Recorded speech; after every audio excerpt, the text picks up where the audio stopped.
poder cantar desse jeito, né? Lançar aos pés de Jesus, conforme a palavra de Deus diz, lançando sobre Ele toda a vossa ansiedade, porque Ele tem cuidado de vocês, conforme está registrado em 1ª Carta de Pedro, capítulo 5, versículo 7, lançar-se aos pés de Jesus.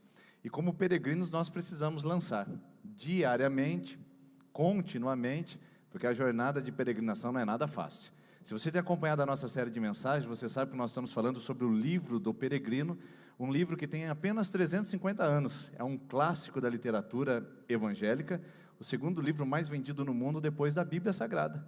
Trata-se de um texto altamente explicativo sobre a jornada de um cristão que sai da cidade da destruição e vai diretamente à cidade da salvação, ou o chamado Monte Sião, em busca da sua redenção. Bom, olha a caminhada que a gente já fez aqui. Se você perdeu alguma delas, se você está na internet e perdeu alguma, não se preocupe, está tudo registrado lá no nosso YouTube, e você pode assistir cada uma dessas mensagens que foram ministradas aqui, como por exemplo, a gente já passou pelo pântano da desconfiança, das armadilhas no caminho, a porta estreita, o encontro com o intérprete, o encontro com a cruz, desfiladeiro da dificuldade, e a semana passada a gente falou sobre o vale da sombra da morte, lembra-se disso?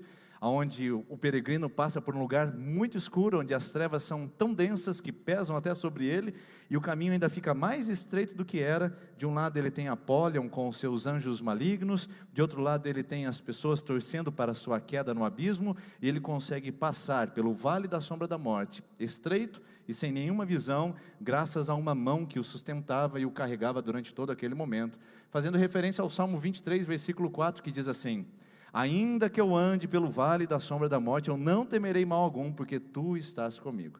É verdade que eu não gostaria de passar pelo vale da sombra da morte, mas é verdade também que mesmo que eu passe por lá, eu tenho uma presença garantida, a presença de Deus e o cuidado dele que vai comigo, apesar do vale. E assim que o peregrino, que é chamado nesse livro de cristão, sai imediatamente do vale da sombra da morte, ele encontra uma planície tranquila, uma caminhada serena, sem grandes obstáculos.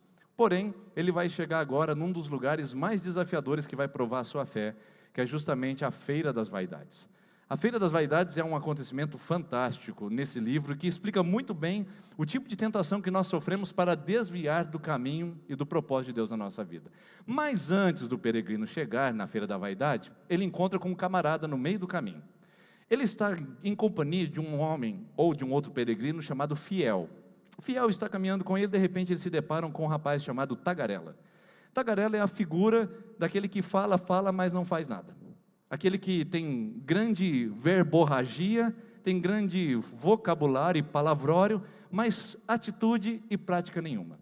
E imediatamente o Tagarela começa a falar dos seus feitos religiosos, da sua jornada espiritual, de como ele tinha seguido o caminho por todos os vales, dificuldades e problemas. E o Fiel, que é amigo do cristão, fica impressionado com a grande fé e a grande exposição que o Tagarela estava fazendo. Então o cristão chama o Fiel num cantinho e fala assim: olha, eu preciso falar uma coisa para você, não se impressione com as palavras do Tagarela.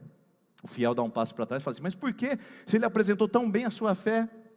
Aí o cristão fala: eu conheço esse cara, ele é lá da cidade da Parola, ele mora na rua do bem falar, todo mundo conhece esse camarada, e olha só o que o cristão fala sobre ele. Lá nessa cidade, esse Tagarela é um santo na rua e um diabo em casa, sua família bem o sabe. Esse cara que apresentou todas as credenciais espirituais, esse cara que apresentou todos os distintivos de uma vida grande, absoluta, diante da presença de Deus, na verdade é um grande falsário, porque tudo que ele apresenta é o que ele não é. É só o que ele teoriza ser, é só o que ele imagina poder ser, mas na verdade, ele vive uma vida dupla, uma vida entre o falar e o fazer, uma vida que expande muito o público, mas pouco no privado. Muito do que nós estamos vivendo hoje, queridos. Um cristianismo que se apresenta no Facebook, no Instagram, se apresenta nas redes sociais, mas não se vive no dia a dia, no cotidiano. Eu, por exemplo, tenho muita dificuldade com pregadores que estão surgindo, que estão aparecendo cada dia mais dentro do contexto evangélico, aonde você os assiste no YouTube ou numa rede social e fala: uau, olha só que eloquência, veja só que palavra interessante, veja só que contextualização, mas de repente nós não estamos nos atentando na vida, porque a vida fala antes da palavra. É bem mais fácil, irmãos, pregar em conferência. É bem mais fácil você pregar numa igreja que não é sua para um público que não é seu, sabe por quê? Porque no dia seguinte eles não vão ver você tratando seus filhos na rua, eles não vão ver você fazendo uma caminhada com a sua esposa no final da tarde, eles não vão ver como você trata o caixa do supermercado quando a fila está grande, eles não vão ver como você se comporta no trânsito quando as coisas estão mais intransitáveis, eles não vão ver qual são o seu comportamento diante da sociedade, eles não vão ver você quando você está numa academia, eles não vão, sabe o que eles veem? Tudo que eles veem é seu exposto público, mas não veem a vida particular. Por isso que está sendo tão fácil hoje ser pregador do evangelho, tão fácil hoje ser conferencista, porque você apresenta uma imagem ao mundo, faz um bom trabalho midiático, dá um banho de propaganda e marketing e você se torna um grande pregador. Mas e a vida que vem atrás disso? São tagarelas que estão aparecendo, estão no seu telefone celular, estão visitando o seu WhatsApp, e a gente faz questão de compartilhar, dizer, olha, dá uma olhada nessa pessoa. É óbvio, irmãos, que existem muitas coisas boas, no meio de tantas coisas ruins, mas prove a vida do camarada. Antes de você se empolgar com a palavra de alguém, visualize a vida, pesquise sobre o coração daquela pessoa, veja a trajetória que ele tem, e principalmente veja se ele tem um líder que o suporta, que o sustenta, ou alguém que cuida do seu coração. Porque líder que anda sozinho, ou gente que anda sozinha, é só tagarela. Porque na verdade, se ele não consegue se submeter a uma diretoria, não consegue se submeter a um cuidado pastoral de alguém, então nós estamos mal ensinados e mal cuidados diante de pessoas assim que só falam, mas que a verdade é que a prática pode ser bem diferente. Sem falar na nossa vida pessoal, porque muitos de nós vivemos essa duplicidade de vida. A vida exposta, a vida em público, briga lá no meio do caminho, enquanto a gente está no trânsito, xinga a esposa, xinga o filho, briga com o marido, fez cara de emburrada, aí chega na igreja e fala, estamos na igreja, hein? Chega, agora acabou, estamos na igreja. Até tem a história de um menininho que um dia veio conversar com um pastor, não sou eu, graças a Deus. O menino veio conversar com o pastor e falou, pastor, eu queria pedir se a gente poderia morar aqui na igreja. O pastor assustou, falou, mas como assim? Morar na igreja? Sim, pastor, eu queria morar com meu pai, minha mãe, tudo aqui na igreja. Aí o pastor falou assim, mas filho, por que você queria morar na igreja? É porque aqui na igreja eles são tão bonzinhos. Ou seja, essa duplicidade. E olha só que não é um problema tão novo. A gente vive hoje, John Bunyan falou sobre isso há 350 anos atrás, e Tiago falou sobre isso há 2000 anos atrás. Olha o que Tiago diz em Tiago 4:8. Aproximem-se de Deus e Ele se aproximará de vocês, pecadores. Limpem as mãos, e vocês que têm a mente dividida, ou seja, vocês têm ânimo dobre, vocês têm dupla personalidade, vocês têm esquizofrenia espiritual, que fala que vive, mas não vive, fala que faz, mas não faz, diz que é cristão, mas se comporta como um diabo, purifique o coração. Irmãos, não dá para negar que hoje em dia, nós estamos vivendo um problema milenar, que é usar a religião como moeda de troca, ou usar a espiritualidade como modelo de aparência, quando na verdade a nossa vida está bem fracassada com Deus, e bem fracassada no testemunho pessoal. Eu fico pensando se a gente não está se empolgando demais em apresentar uma imagem que a gente não pode sustentar na vida privada. Se a gente não está falando demais de algo que a gente não consegue viver na prática. Porque esse é o problema do tagarela, ele fala, mas não pratica. Além de ter a mente dividida e viver uma esquizofrenia espiritual, ele não consegue praticar. Ele cobra as pessoas de uma moralidade que ele não tem. Ele exige das pessoas um comportamento que ele não tem. Ele julga as pessoas de algo que ele não consegue nem mesmo realizar.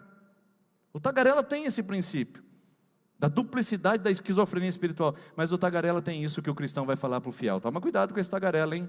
Porque a religião dele se fundamenta nas palavras, mas a sua conduta desmente a sua confissão. O que é isso? Faça o que eu falo, mas não faça o que eu faço. Porque a minha conduta desmente aquilo que eu confesso com as minhas palavras. E se a gente for olhar nas Escrituras, nós vamos ver algo muito parecido com isso, que não foi eu que falei, mas que foi alguém muito especial que já registrou, o próprio Tiago. Ele disse, a religião que Deus quer é essa, que o Pai aceita como pura e imaculada, cuidado dos órfãos e das viúvas, e em suas dificuldades, e não deixar corromper pelo mundo. É óbvio que nós estamos falando de cuidado de órfãos e viúvas num mundo onde não havia sistema de proteção social para essas duas classes mais afetadas naquele mundo antigo. Irmão, ser viúva no mundo antigo não tinha pensão, a força de trabalho era única e exclusivamente do homem, a viuvez era tida como miséria e morte na certa, a orfandade também, porque órfão que tinha um sistema político, um sistema social para cuidar, Hoje as coisas são bem diferentes. Então, se a gente for traduzir esse texto para nós, dizer assim, eu não vejo órfão na rua, as viúvas têm a pensão do marido, claro, porque o mundo mudou e a Seguridade Social trouxe um certo conforto e uma certa proteção. Mas o que essa palavra pode ser traduzida para nós hoje, embora a gente não veja tantos órfãos e viúvas em estado crítico, ainda que existam, nós precisamos entender assim, que a religião é prática, é cuidar de quem precisa, é estender a mão para quem sofre, porque é fácil teorizar sobre amor, o difícil é perdoar quando alguém pisa no meu calo. É fácil falar que eu amo, mas é difícil eu tolerar quando alguém fala mal de mim. Então a questão não é você teorizar, a questão é você praticar, e o Evangelho é prática. 1 de João 3,18 diz assim, não amem nem de palavra e nem de boca, mas de fato e de verdade. Irmãos, amar de palavra e de boca é a coisa mais bonita que tem. Os nossos compositores sertanejos fazem isso o tempo todo. Eu vou te amar, até o fim do mundo eu vou te amar. Gostou? É mais ou menos assim, né? E, de repente, esse amor até o fim do mundo não chega, não desenvolve, não acontece. Ele tem vida curta. Essa teorização de amor não vai longe, irmãos, não vai longe, porque é só teoria, mas não é prática, não é evidência, não é atitude, não é realizado. Então isso é bem complicado. E nós precisamos aprender de que a religião verdadeira se protege do mundo, não se corrompa com as coisas desse mundo e sirva a Deus de uma maneira prática, estendendo a mão para aquele que tem necessidade e aquele que precisa de você. Essa é a maneira de demonstrar amor, não por palavras, mas de fato e de verdade. E isso vale para os meus filhos lá em casa, vale para minha esposa que me está esperando quando eu terminar esse culto, vale para os meus pais, para os meus sogros, para os meus amigos, vale para você que é membro da igreja, vale para todas as pessoas que estão conectadas a mim. Porque amor não é amor a coisas, amor é amor sempre a pessoas. Nunca existe amor ao carro, ao dinheiro, à casa, embora a gente ame essas bobagens. Mas a grande verdade é que amor, o cuidado, deve ser direcionado única e exclusivamente para pessoas. E aí, diante desse evento com o tagarela, o fiel, que é o amigo do cristão, fala, tá, entendi, temos que tomar cuidado com o tagarela, e vamos deixar um recadinho aqui nesse livro para o pessoal lá de Sertanópolis tomar esse cuidado. Então eu estou trazendo a mensagem do livro, que também é bíblica, dizendo, tome cuidado com o tagarela, aquele que se apresenta a você para falar de uma religião que ele não vive, e cuidado com o seu coração tagarela, que diz que você pode falar mais e fazer menos. Nenhum desses dois tem sustentação bíblica para permanecer diante de Deus no dia do juízo. E aí, chega o momento da Feira das Vaidades, um momento mais importante, né, que é o que a gente traçou hoje para a gente conversar. Acho que travou aqui o meu, você pode passar para mim, por favor, Larissa? Travou para você aí também? Pode passar mais uma? Desligar e ligar aqui de novo para ver. Isso. Chegando na Feira da Vaidade, é muito interessante porque ele vai descrever o cenário.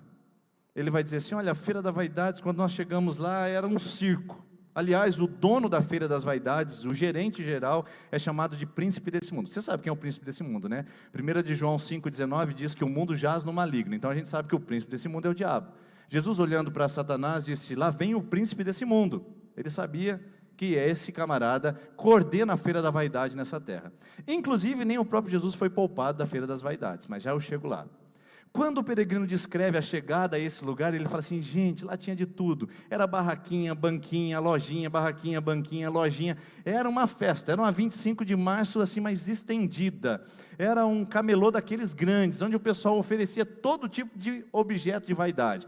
Lá tinha paixão, lá tinha bem-estar, lá tinha sucesso, lá tinha profissão, lá tinha cobiça, lá tinha prostituição, lá tinha lascívia, lá tinha mentira, lá tinha de tudo. E não apenas esses objetos de vaidade, né? Mas também tinha malabaristas, tinha palhaços, tinha ilusionistas, tinha artistas circenses, tinha de tudo, show de pirotecnia, tudo acontecia na Feira das Vaidades para chamar a atenção dos transeuntes, ou dos peregrinos que por ali passavam. Olha que interessante, nessa caminhada, o peregrino chega e já se depara com esse cenário. Uau, estão vendendo paixão, estão vendendo bem-estar, estão vendendo saúde, estão vendendo ganância, estão vendendo tudo isso. E eles assustam. Assustam e tampam os ouvidos e falam, a gente não pode passar por aqui. Eles tentam se desviar, mas não conseguem. Porque a estrada para ir até a terra celestial passava bem no meio da Feira da Vaidade. Eles olharam tudo aquilo, viram aquela festa e algazarra e falaram assim: não, a gente não pode passar aqui. Mas não tinha outro caminho. A feira das vaidades estava exatamente nesse lugar. Isso que me torna interessante uma frase do cristão. Olha só o que ele diz. Opa, foi para a última tela, Larissa, volta para mim. O cristão diz o seguinte: esse caminho, o caminho para a cidade celestial, passa justamente por esse lugar onde acontece essa feira devassa, essa feira promíscua, de baixo teor moral. Não tem como você ir para a cidade celestial sem antes ter passado pela feira da vaidade. Isso é um ensinamento muito grande para o meu coração e para o seu essa noite.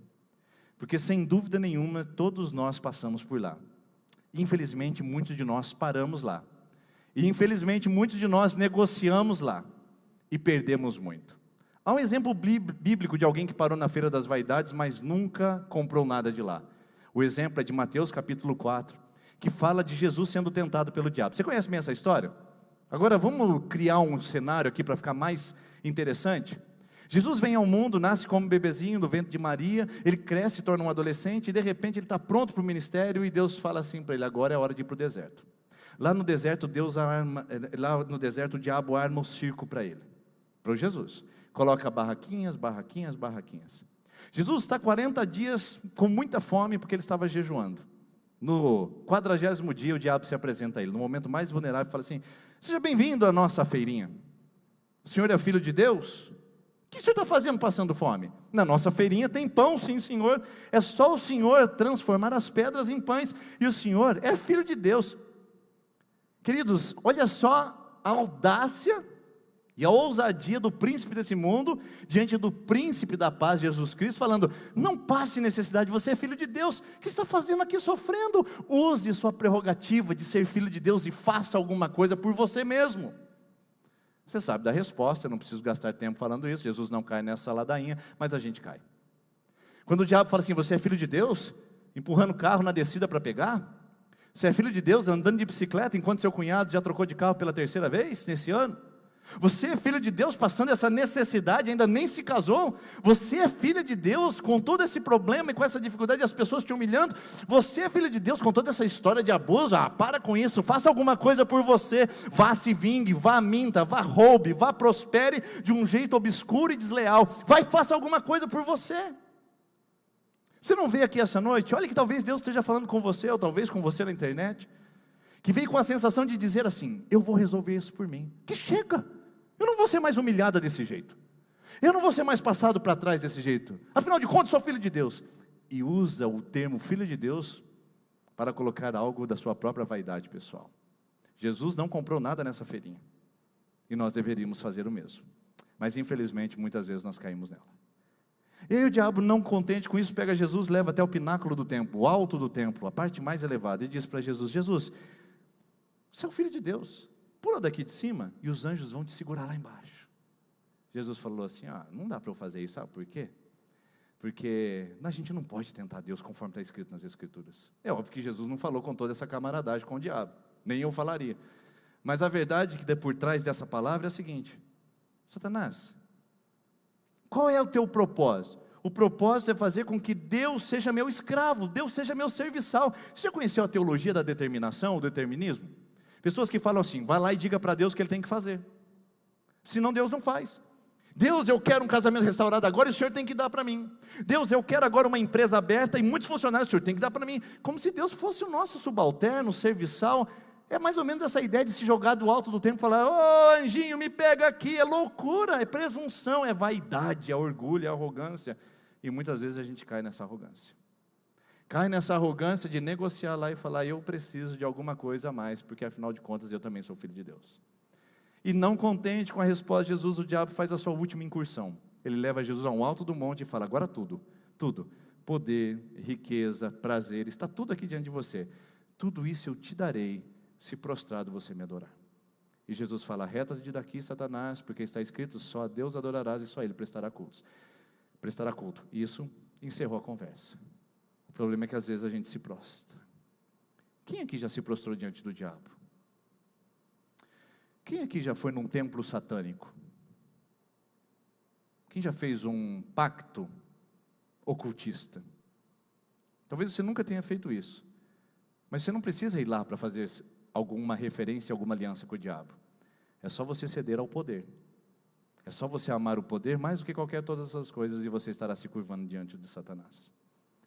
É só você buscar a vaidade da posição social, do nome sobre os outros nomes, do bem-estar seu enquanto todo mundo está sendo passado para trás. É só você buscar o prazer a qualquer custo. É só você usar e abusar das pessoas e descartar como se fosse um objeto. É só você deitar numa cama, ir para outra cama e fazer como se não houvesse compromisso nenhum. É só você fazer coisas assim, na vaidade humana, colocar a ganância como o princípio da caminhada e da jornada, e você estará fazendo uma aliança com Satanás, se dobrando diante dele e fazendo um pacto. Você não precisa ir num templo satânico, você não precisa ir numa mesa de ocultismo, você não precisa fazer a estrela de ponta cabeça, de 5 pontas no seu braço ou tatuar, você não precisa acender velas roxas. Basta buscar poder, ganância, prazer a todo custo, e esquecer de que a sua vida depende de Deus, e você estará na feira da vaidade, fazendo moeda de troca com o próprio Satanás. Porque ele vem e monta o círculo à nossa frente, para a gente comprar e negociar o melhor de nós, pelo pior que ele tem. Essa é a grande questão. O diabo tem o pior para nos dar, e nós temos o melhor para viver. Mas na feira da vaidade, a moeda de troca não é dinheiro. Lá é a sua integridade, sua moral, sua salvação, sua fé. O que há de melhor na sua vida vai embora quando você para na feira da vaidade e faz uma conversa com o próprio príncipe desse mundo para poder trocar e fazer alguma coisa lá. E a feira da vaidade, ela é tão interessante que ela não está só no livro Peregrino, ela está aproximadamente 4.000 anos atrás de nós. Um homem olhando para todo mundo e vendo o comportamento das pessoas, e olha que lá não tinha consumo, lá não tinha Twitter, lá não tinha Facebook, lá não tinha postagem, gente, lá não tinha capitalismo. Há 4.000 anos atrás, mundo rural, ambiente totalmente natural, sem sem propaganda e marketing, olha só, sem nada disso. Um homem refletindo sobre a vida, ele disse em Eclesiastes, capítulo de número 1, capítulo 1, versículo 2, diz assim: vaidade das vaidades, tudo é vaidade, diz o pregador. 4.000 anos atrás, um homem olhou para a história e disse: é tudo uma grande bobagem. O homem procura ser, estar e fazer, quando na verdade tudo que ele precisa é temer a Deus e obedecer aos seus mandamentos. É a conclusão do livro do Eclesiastes. Mas o próximo versículo, Eclesiastes capítulo 7, o texto vai dizer o seguinte: a conclusão que cheguei é essa: Deus fez o homem bom, mas este foi em busca de muitas vaidades. Aí qual é o motivo do meu problema, pastor? Meu casamento, será que você não foi atrás de uma vaidade? Pastor, não está dando nada certo na minha vida, meus relacionamentos, será que você não está atrás da vaidade? Mas pastor, as coisas não estão fluindo, será que a vaidade não negociou o melhor de você no meio do caminho? É uma pergunta, irmãos. Às vezes algumas coisas ruins acontecem na nossa vida, porque são ruins mesmo e acontecem. Às vezes algumas coisas acontecem ruins na nossa vida, porque Deus mandou para nos preparar e nos forjar. Algumas coisas ruins acontecem na nossa vida porque a gente foi na feirinha da vaidade e trocou tudo que a gente tinha de bom por algo que era ruim de diabo, e hoje nós estamos pagando preço por isso. Eu já estive diversas vezes lá. Talvez eu seja um cliente recorrente da feirinha da vaidade, e não me olhe torto desse jeito, porque eu sei que você talvez esteve mais lá do que eu. Quando a gente negocia, irmãos, quando a gente abre mão do melhor de Deus para nós, para conseguir o melhor da podridão desse mundo, que na verdade se torna o pior, a gente está abrindo mão do caminho da peregrinação, a gente está parando exatamente ali. E não venha com essa história de que você não cai, porque parou para conversar com a vaidade, já era. Eu lembro que a gente foi em Israel, e pela segunda vez eu sentei com o grupo aqui da igreja e falei assim: pessoal, é o seguinte, por favor, não perguntem o preço quando a gente for na lojinha do Salim. A gente está cheio de árabe lá, né, no lugar do mercado onde a gente vai, e eu falei: não pergunte o preço, só pergunte o preço se você realmente quiser levar. Gostei, quero levar isso aqui, pergunta o preço. Não pergunte preço. Negócio de, assim, o pessoal de Sertanópolis aprendeu rapidinho a falar how much. Eles chegavam lá e falavam assim: how much? Quanto custa? Eu falei: não perguntem, porque isso é um problema. Irmãos, quem estava falando isso é alguém que já tinha parado na feirinha da vaidade lá em Israel. Na primeira vez que eu fui, o guia falou esse negócio: não pergunte o preço. Eu falei: para com isso, né? Esse não tem nada a ver e tal.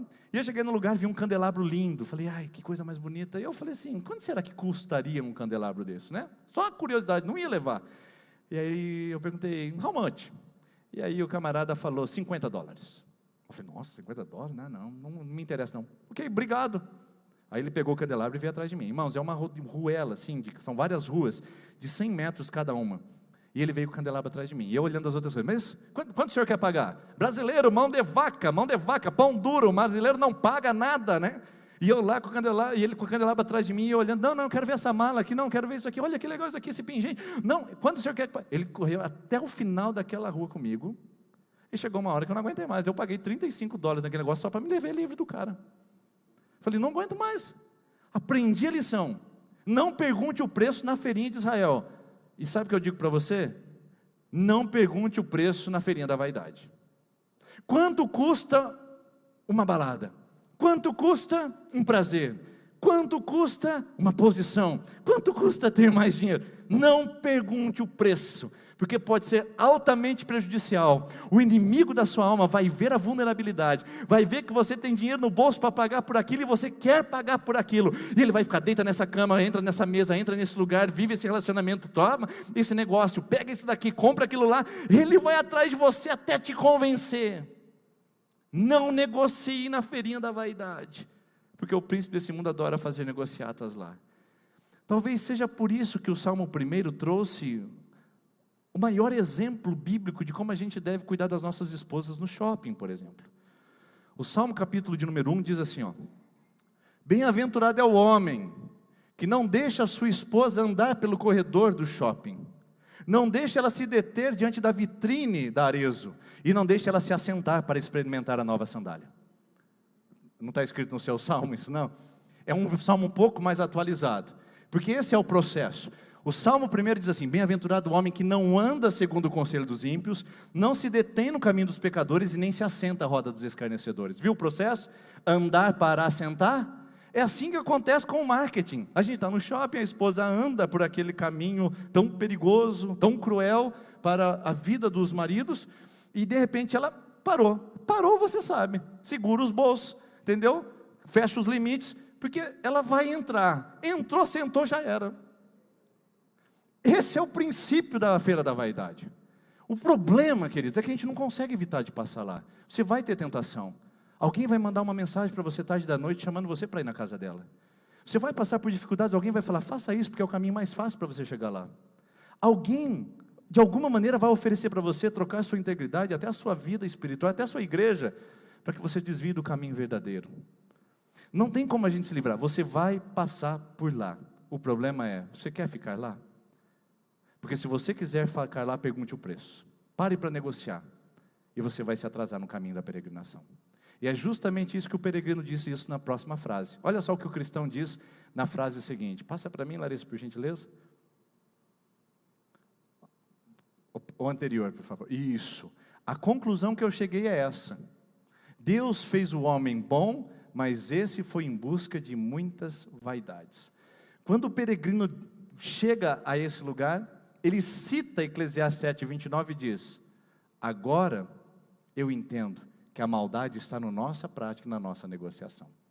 Bom, aí vai acontecer um caso que eu não vou ter tempo de explorar para vocês hoje, é um caso periférico. O fiel chega na feirinha, começa a conversar com algumas pessoas lá e acaba entrando num problema, aí tem 3 pessoas que vão atrapalhar ele lá. Coloca para mim, Larissa, essas 3 pessoas, bajulação, superstição e inveja. 3 pessoas que vão passar por lá e vão colocar o fiel na forca, vão degolar o fiel, porque ele começou a discutir. Às vezes na feirinha da vaidade algumas pessoas não saem vivas, e foi o que aconteceu com o amigo do peregrino, o amigo do cristão, chamado fiel. Acabou a jornada? Por hoje não, tem só mais um passo. Quando o peregrino, o cristão sai sozinho da feirinha da vaidade, ileso, porque não negociou com ninguém, não conversou com ninguém, não falou com ninguém, quando ele sai ileso dessa jornada de peregrinação, ele começa a caminhar tranquilamente, quando de repente ele vai encontrar o Senhor interesse. O Senhor interesse próprio é esse camarada que vai aparecer bem diante dos olhos dele, vai falar assim, e aí, o que você está fazendo aqui, camarada? Que é essa caminhada que você está fazendo? E o cristão fala assim, olha, eu estou indo em direção à terra celestial. E aí o Senhor interesse próprio começa a tentar convencê-lo de ir junto com o cristão. O cristão fala, não, eu te conheço. O Senhor tem tudo no seu coração que diz respeito a você mesmo. Comigo o Senhor não vai. Aí o interesse próprio fica insistindo, deixa eu ir com você, deixa eu ir com você, deixa eu ir com você. E olha só o que o cristão diz para o interesse próprio. Passa para mim, Larissa, fazendo um favor. Mais uma. Isso. O cristão diz o seguinte, se o Senhor quiser ir comigo, tudo bem. Mas precisa se erguer contra o vento e a maré, o que percebo que vai contra as suas convicções. O Senhor, interesse próprio, não quer inimizade, não quer remar contra a maré, Ele quer seguir a vibe. Bom, a tradução mais atual é, siga a vibe. Bom, tem mais uma agora que o pessoal está lançando aí, né? É mais ou menos assim, ó. Vida que segue. Eu não tenho que nada temer, não tenho nada com ninguém. Eu quero ir na maré, eu quero ir na vibe, eu quero fluir, eu quero deixar a coisa ficar boa. Então, o interesse próprio não está nada a fim de pagar um preço de andar com o cristão. E o cristão pergunta o seguinte, você vai ter que seguir contra a maré e contra o vento. Você quer fazer isso? Esse é o grande desafio nosso, pessoal. O desafio nosso, para encerrar esse ciclo de hoje, você percebeu que é o seguinte, o grande problema do John Bunyan, que é o autor do livro, é o seguinte, o mundanismo na igreja. Ele fala, não dá para você ser cristão e ficar na feira da vaidade. Na feira da vaidade é mundanismo. Não dá para você ser cristão e trabalhar com seus interesses próprios. Isso é mundanismo. O que ele está querendo trabalhar é o seguinte, cuidado em ser mundano estando na igreja. Cuidado em ser mundano estando na fé. Porque isso pode acontecer na jornada de peregrinação enquanto a gente está aqui nessa terra. E a palavra de Deus já advertia a gente sobre isso. Tiago capítulo 4, versículo 4, pode colocar para mim, diz assim, não sejam amigos desse mundo. Adúlteros, começa a frase. Adúlteros não é aquele que trai a esposa ou o marido. Adúltero aqui é aquele que negocia valores, tá bom? Essa é a palavra grega lá, para adúlteros. Negociantes de valores. Vocês não sabem que tentar fazer amizade com o mundo, negociar na feirinha da vaidade, é inimizade com Deus? Quem quer ser amigo do mundo, faz-se inimigo de Deus. Então não dá para fazer, pessoal, carinha de paisagem para esse mundo e falar, está tudo certo, eu sou do mundo, e depois chegar na igreja e falar assim, eu sou de Deus. Não dá, irmãos, a gente vai criar inimizades, isso é inevitável. O cristianismo que faz amizade com o mundo, é um cristianismo frágil demais. O Billy Graham é um grande pregador, falecido aí em 2017, se eu não me engano, um dos homens mais santos que já pisou na face da terra da nossa geração, e ele disse o seguinte, se o mundo não tem nada a dizer contra você, é provável que Deus não tenha nada ao seu favor. Vou repetir, se o mundo não tem nada a dizer contra você, se você não está encontrando perseguição no trabalho, perseguição na escola pelo seu estilo de vida, perseguição nesse mundo, se você não está encontrando nenhum obstáculo nesse mundo, pode ser que Deus não tenha nada a dizer ao seu favor.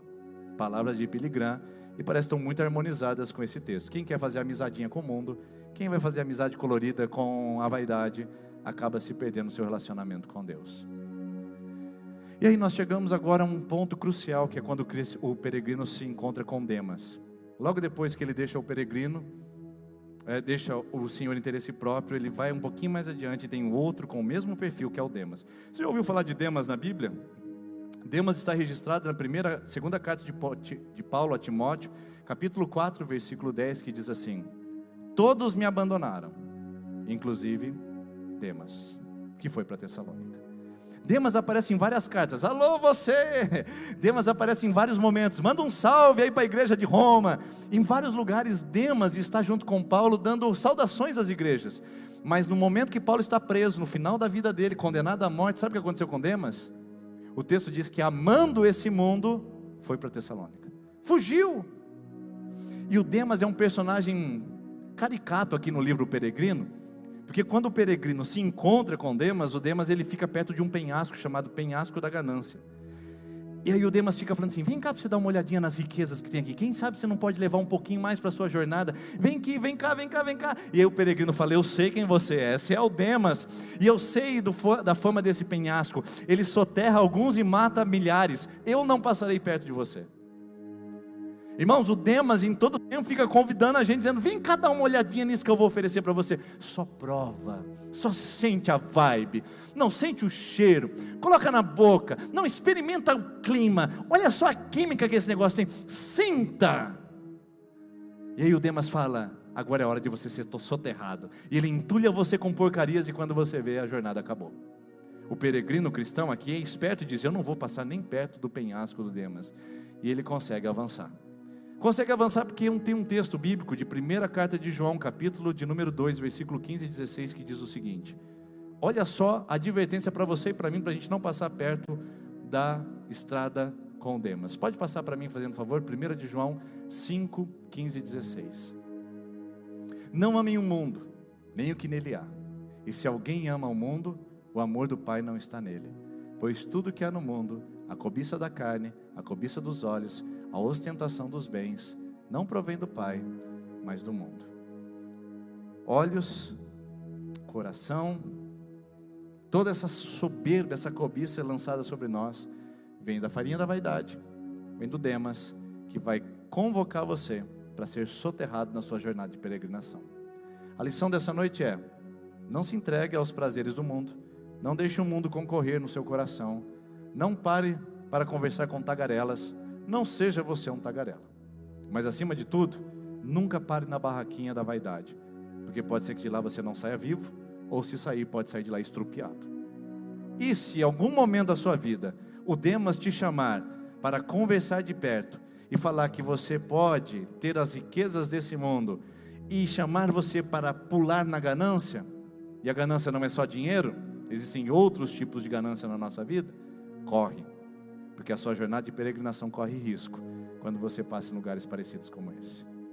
Nós vamos orar essa noite, nós vamos cantar a canção maravilhosa, uma canção quase centenária, que diz para nós que nós devemos continuar peregrinando.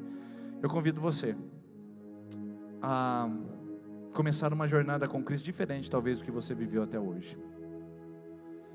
Eu não sei como é que você chegou aqui na igreja, eu não sei como é que você tem caminhado até aqui, mas eu convido você a sair da feirinha da vaidade. O Espírito Santo está falando com você que você está lá, né?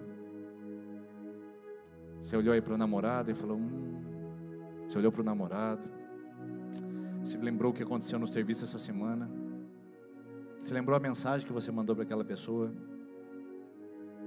você lembrou daquilo que você preparou para realizar e por pouco que você não fez a maior besteira da sua vida. Feirinha da vaidade, não pise lá. Lá é o lugar onde os peregrinos interrompem a sua jornada. Não fique ali. Vaidade da vaidade, tudo é vaidade. Ande com Cristo e você vai ter tudo que você precisa do seu coração. Porque na vaidade desse mundo, o corpo nunca é suficiente, o dinheiro nunca é suficiente, a casa nunca é suficiente, o nome, a profissão, a igreja, os filhos, a família, a esposa, nunca nada é suficiente. Num mundo de vaidades. Mas no mundo com Deus, tudo é recebido com gratidão. E por mais que os comerciantes gritem, compre, compre, compre, venha, venha, venha, você diz, eu estou pleno, satisfeito e contente, porque nessa caminhada quem vai comigo é Jesus Cristo. Vamos ficar em pé, queridos, vamos orar. Senhor, eu quero te agradecer por essa noite, quero te louvar por essa oportunidade de orar com os meus irmãos e as minhas irmãs, como peregrinos, porque embora eu esteja aqui à frente, eu não sou melhor do que eles, porque a gente está no mesmo caminho. Então eu oro com eles para que o Senhor nos preserve nessa caminhada, Pai, porque muitas vezes a gente visita essa feirinha de vaidades, e muitas vezes a gente negocia com o interesse próprio, e alguns de nós até já foi soterrado no penhasco da ganância. Tem misericórdia de nós essa noite e ajude-nos a voltar ao caminho.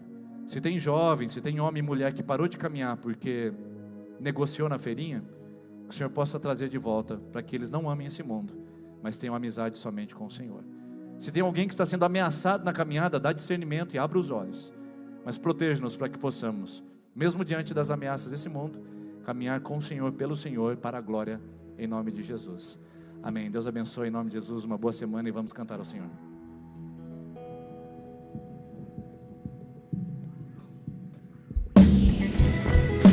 As mãos.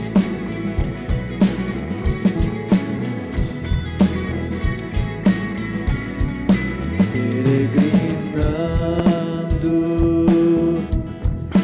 por sobre os montes, dentro dos vales, sempre na luz. Cristo promete nunca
você tenha uma semana com alvo em Cristo sempre durante a sua vida também, amém?